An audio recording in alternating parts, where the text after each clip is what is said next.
The Roman Empire is perhaps the most influential empire in European history.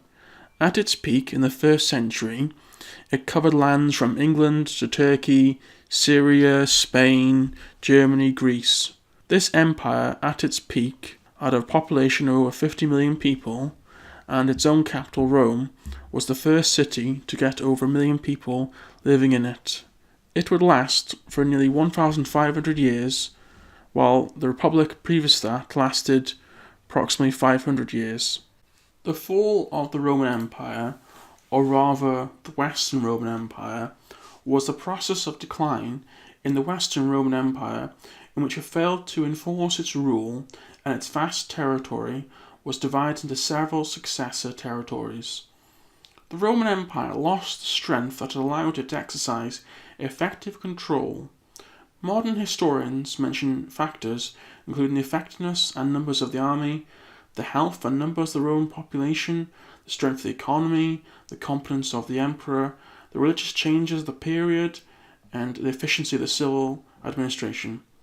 There was also at the time increasing pressure from barbarians outside Roman culture, such as Vandals, Goths, and Huns. The reasons for the collapse are major subjects of historians of the ancient world, and they inform much modern discourse on state failure. One of the key events in the fall of Rome was the sacking of Rome in 410. This was done by the Gothic king, or Visigoth king, King Alaric. Though Rome at this time was no longer the capital, it was still a very spiritual and cultural centre of the empire. Now, Rome had not been conquered by a foreign enemy in over 800 years, so this brought a great deal of shock to the Roman culture. But when Alaric conquered Rome, he didn't sack the city as such. He treated the civilizations humanely, and there was little property damage.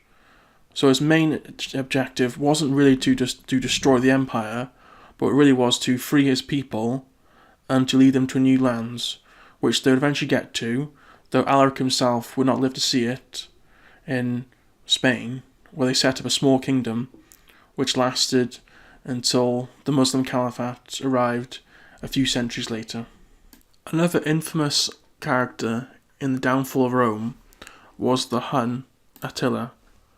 Attila was the ruler of the Huns from 434 until his death in March 453. He was also leader of a tribal empire consisting of Huns, Ostrogoths and Alans, among others, on the territory of Central and Eastern Europe. During his reign, he was one of the most feared enemies of the Western and Roman empires. He crossed the Danube twice and plundered the Balkans, but was unable to take Constantinople. Its unsuccessful campaign in Persia was followed in 441 by an invasion of Eastern Roman Empire, the success of which emboldened Attila to attack the West. He also attempted to conquer Roman Gaul, or modern-day France, crossing the Rhine in 451 and marching as far as Orleans, and was defeated at the Battle of Cantilupe Plains. He subsequently invaded Italy, devastating northern provinces, but was unable to take Rome. He planned for further campaigns against the Romans, but died in 453. Thanks for watching this Euro Hybrid video. If you enjoyed it, please subscribe, and we hope to see you again soon.